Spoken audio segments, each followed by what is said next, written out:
लालची राजकुमारी की कहानी।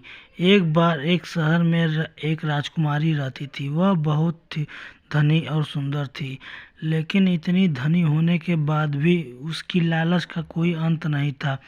उसे सोना और कीमती वस्तुएं बहुत ज़्यादा पसंद थीं, लेकिन ये बात भी बिल्कुल सच थी कि वह अपनी बेटी को इस दौलत से ज़्यादा प्यार करती थी। एक दिन उसे एक गोल्डन परी नज़र आई।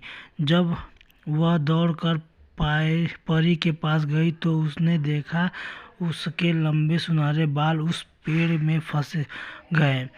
उस औरत ने उस गोल्डन परी की मदद करके आज़ाद किया, लेकिन उसकी सुंदरता देखकर राजकुमारी के मन में लालच आ गया कि मदद के बदले में राजकुमारी ने अपनी इच्छाओं को पूरा कर सकती हूँ।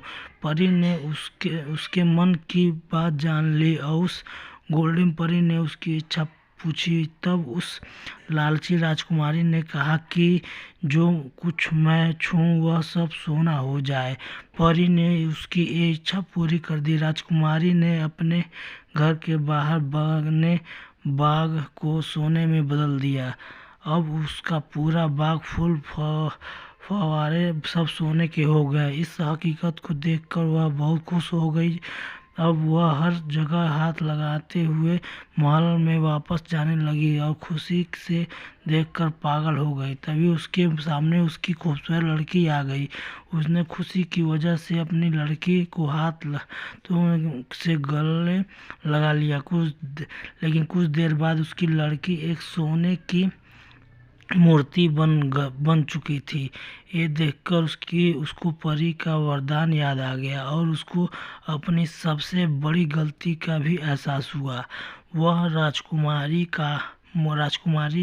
काफ़ी ज़ोर से रोने लगी और उस परी को खोजने लगी, लेकिन वो परी कहीं नज़र नहीं आई। उसका लालच इतना ज़्यादा बढ़ चुका था कि इस बात का एहसास उसे अपनी बेटी को देखकर हुआ। धन्यवाद। अगर कहानी अच्छी लगी हो तो लाइक करें और चैनल पर नए हो तो सब्सक्राइब करें।